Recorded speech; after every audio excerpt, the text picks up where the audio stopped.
રાજકોટ સહિત દેશભરમાં ભારતીય જીવન વીમા નિગમના કર્મચારીઓએ વિવિધ પડતર માંગણીઓ સાથે હડતાલ પર ઉતર્યા. કર્મચારી સંગઠને એકસૂત્રતા દર્શાવી કામકાજથી અળગા રહેવાનો નિર્ણય કર્યો.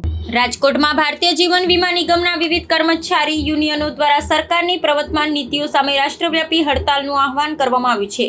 આ વિરોધ પ્રદર્શનમાં મોટી સંખ્યામાં કર્મચારી જોડાયા હોવાથી વીમા ક્ષેત્રની કામગીરી પર વ્યાપક અસર જોવા મળી રહી છે. સવારથી જ નિગમના કચેરીઓ બહાર કર્મચારીઓ એકત્રિત થઈ સૂત્રોચ્ચાર કર્યા હતા અને પોતાની માંગણીઓ સંદર્ભે મક્કમ નિર્ધાર વ્યક્ત કર્યો હતો.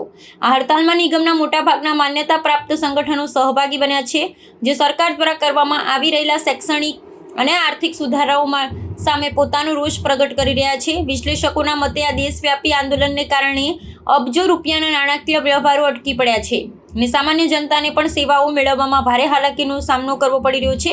કર્મચારી પ્રતિનિધિઓનું કહેવું છે કે જ્યાં સુધી તેમની ન્યાયિક માંગણીઓ સ્વીકારવામાં નહીં આવે ત્યાં સુધી આ લડત ચાલુ રહેશે. વિવિધ યુનિયનોના અગ્રણીઓએ ચેતવણી આપી છે કે જો સરકાર દ્વારા વહેલી તકે સકારાત્મક પ્રતિસાદ આપવામાં નહીં આવે તો આગામી દિવસોમાં આ આંદોલનને વધુ ઉગ્ર બનાવવામાં આવશે. બીજી તરફ વહીવટીતંત્ર દ્વારા વૈકલ્પિક વ્યવસ્થાઓ ઊભી કરવાના પ્રયાસો કરવામાં આવી રહ્યા છે, જેથી નાગરિકોને ઓછી તકલીફ પડે.